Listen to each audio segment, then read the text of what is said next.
Hello guys, good afternoon. Meron tayong gagawin ito guys. Ayan. AutoCAD Wave 695. So may problema sa guys, hindi gumagana yung handpiece. So sabi ng user, hindi gumagana yung handpiece.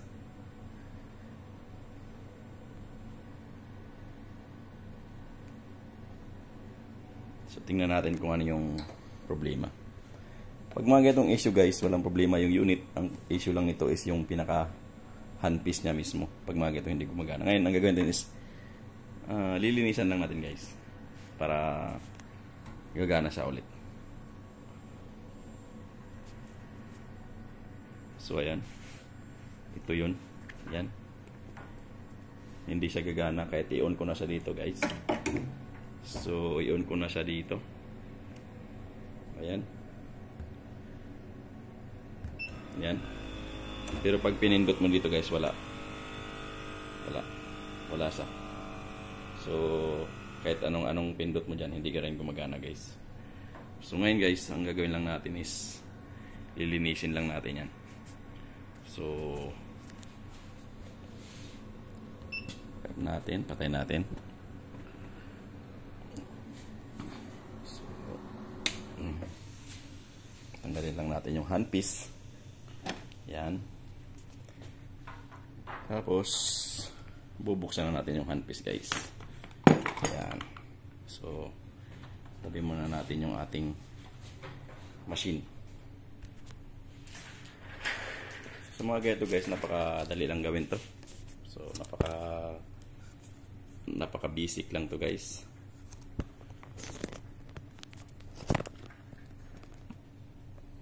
So, hindi na tayo gagamit ng gloves. Kasi ang issue lang nito is nag-i-stuck. So nag-i-stuck lang to guys. Mayroon kasi itong dalawang parang blade. Yun. Laglag na. So kaya na importante. Asa na yan? So ito yun. Linisin lang natin guys. So ayan. Meron tayong dalawang, ayan. So parang ganun kahaba guys, oh. Ayan. So linisin lang natin yan.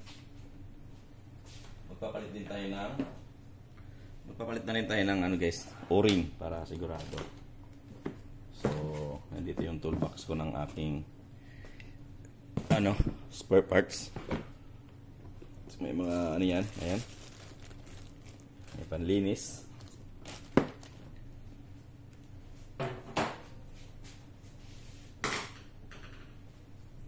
So mayroong panlinis guys, ayun. Lagayan dito. Lilinisin lang natin. So ayan, tinanggalan natin, di ba? Yung ulo, ayan. Tinanggal na rin natin yung dalawang. Tapos tanggalin natin itong ulo. Gamit lang kayo ng patala or adjustable wrench. Yan. So ayan, huhugutin mo lang to. Yan. So dito pa naman yan. Ang gagawin lang natin dito guys is linisin. Gamit lang tayo ng alcohol. Ayan. Pasok mo lang yan dyan. Or then ito lang paglinis nyan. Ayan. Sabi nga, dumi. Itim. So yan. So patay ng ghost. Yan guys. So dito basahin natin to. Linisin din natin yan. Alcohol lang guys, panglinis nito, alcohol. So napaka-simple lang. So alcohol lang.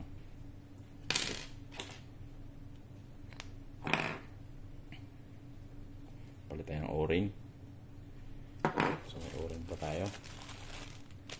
Ayan, meron pa. Keep mo lang yung ano na luma dyan sa loob. Yung bago.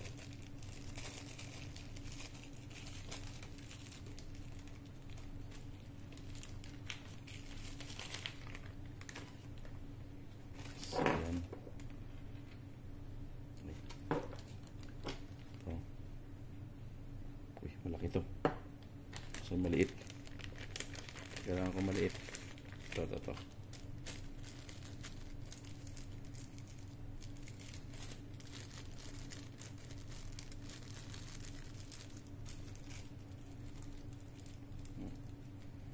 Yan. Ito yung sakto dito. Yan. Yan.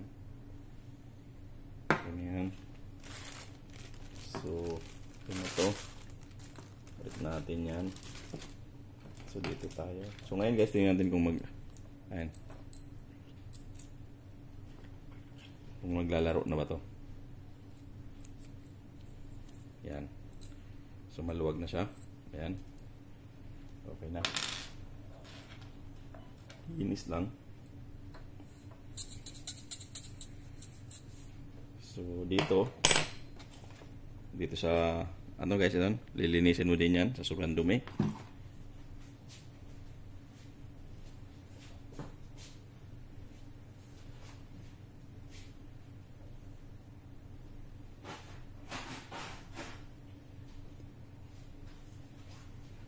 So, gamit lang tayo ng cotton buds.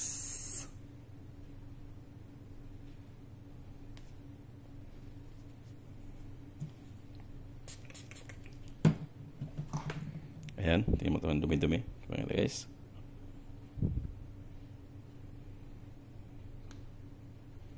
Ayan, tingnan mo ito. Ang itim. Linisin mo yan. Ito ang dumi. So, yan yung nagkukos ng nag-i-stack up dun sa handpiece.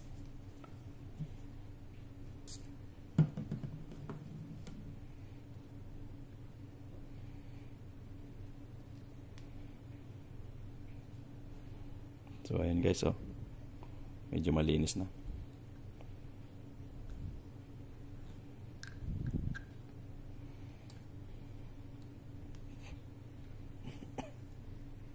So, tingnan ko na lang din yung loob niya guys para isang pasadahan lang.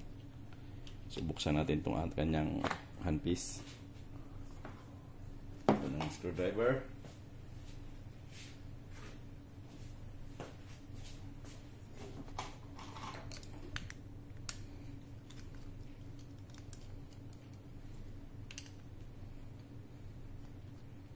Para isang pasadahan lang. Buksan na rin natin itong kanyang handpiece.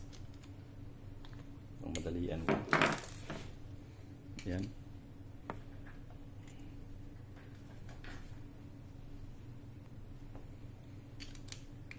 Tanggalin mo lang itong dalawang screw.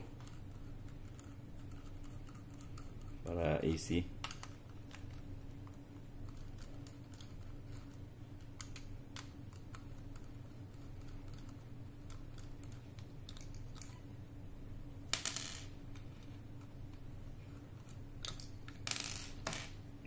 Hilahin mo na to. Yun. So ayan guys, ito yung ating lilinisin.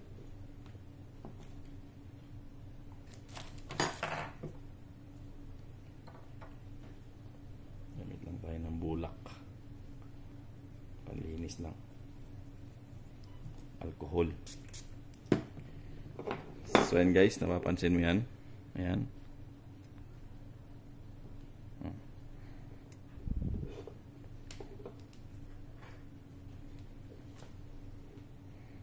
Kailangan malinis yan.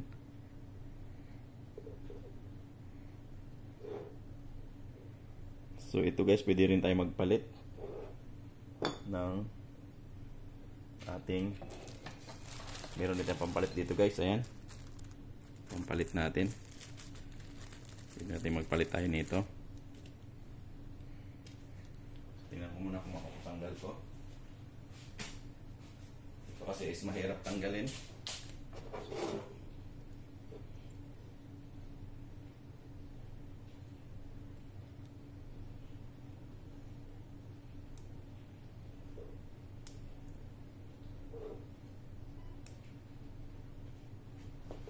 Bakit mahirap siyang tanggalin?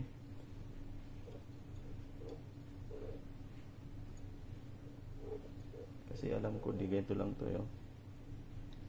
Ilalagay mo lang to dyan. Ayan guys. Ilalagay mo lang yan.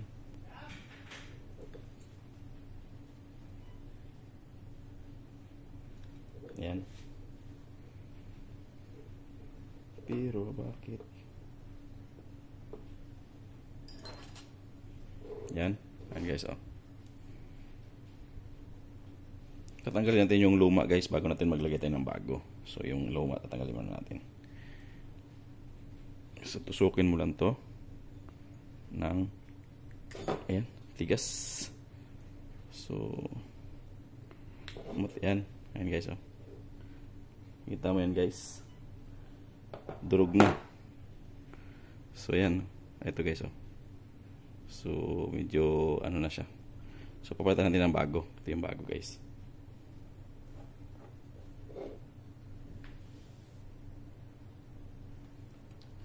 So linisin muna natin.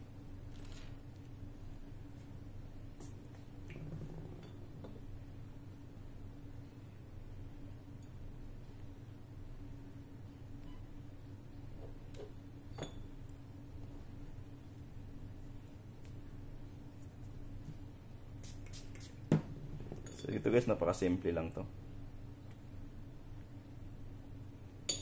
So ayun. Ito yung bago. Ayan. Ito na ba yung bago? Ayan, oh. Ito guys, ito yung bago. So ito yung ipapalit natin. Ayan.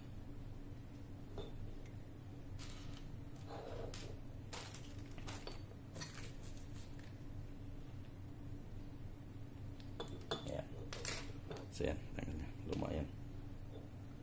So after ang palit natin ng bagong handpiece, balikan natin guys.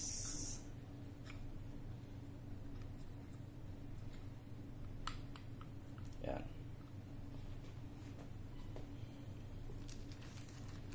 So screw lang natin ng maayos.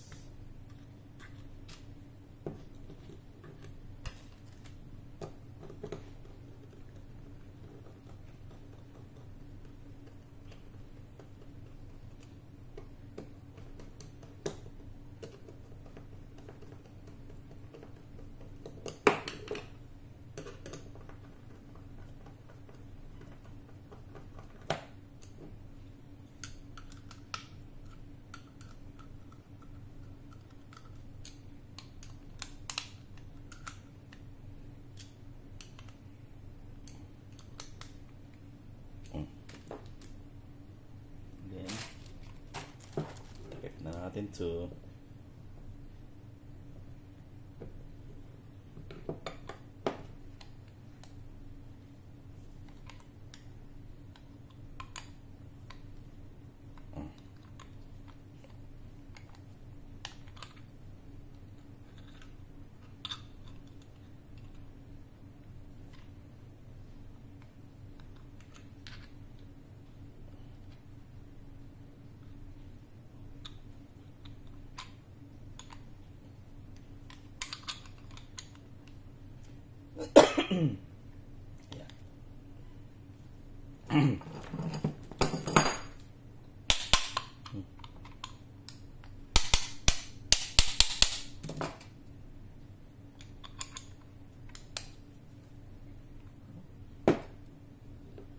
magkasya. Bakit ayaw na magkasya?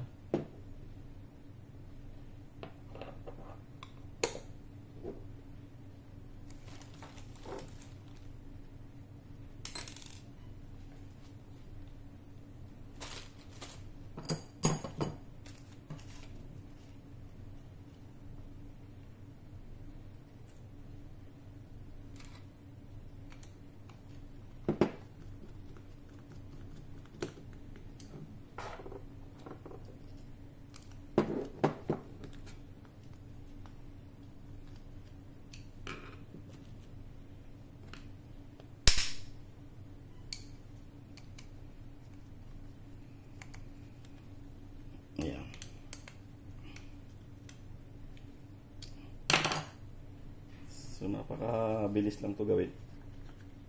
So, basta pag mga ganitong issue guys, hindi sa gumagana yung handpiece niya. Yun. Yun lang yan ang issue. Tingnan na lang natin kung gagana ba siya.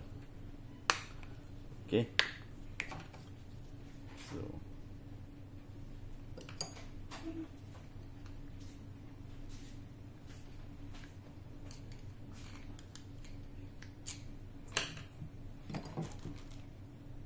nakuha mo na yan mo, Jer?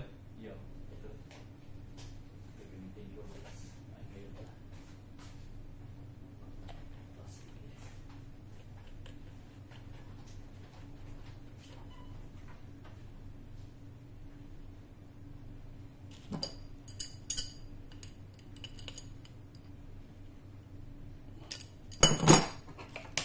So ayun guys, itong may butas dapat dito sa side na to.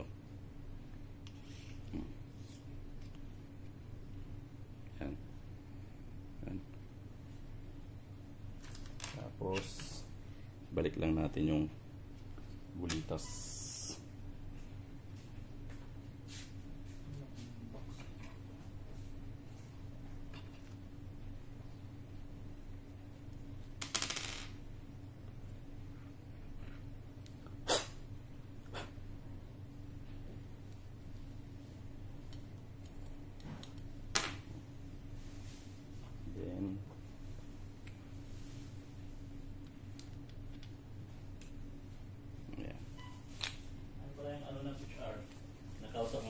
Oo, nanghihingi lang picture lang pala. Picture na. Naka-white background sa akin. Ah, yun sa'yo. Grabe ah, important at pinagkata talaga dito. Hindi ko nga alam kung anong gagawin na dun. Hindi pa nga ako nagbigay. Ito ako nagpicture eh. Ibigay mo na sa'yo na yun. White background na na. Saan ba yun? Yung ginawang ID mo. Hanggang ano dito eh. Hanggang dito. Baywang.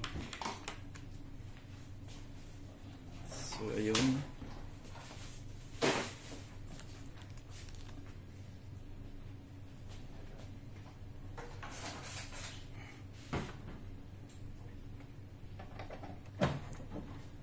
Bit na natin to.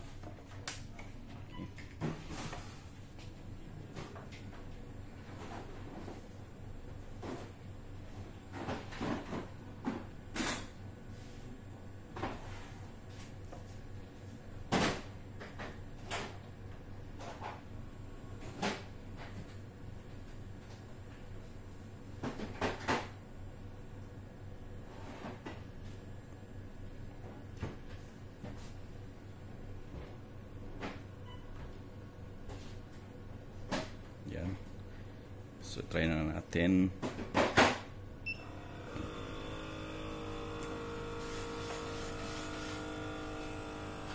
Pressure muna.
Ayan guys, okay na siya.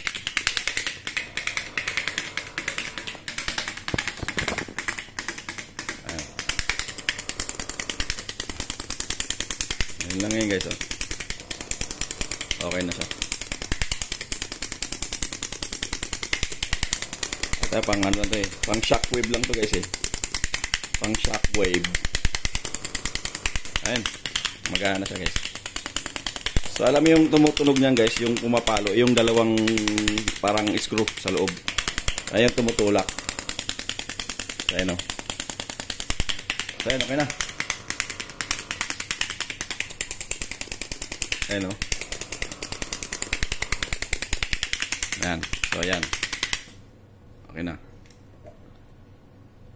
So ayan. Treatment finish. Okay. Treatment finish. Ayan guys. Okay na. Okay na siya. So ganun lang guys pag repair ng mga ganun. Ng ganitong unit na Shockwave. Autowave 695. So yung issue niyan is yung consumable sa loob. Palit ka lang ng mga consumable. O-ring. Ayan. Ito kasi nangingitim na eh. So meron pa akong isang spare. Ilan pa ba yung spare ko? O, isa na lang. So ayan guys, okay na yan.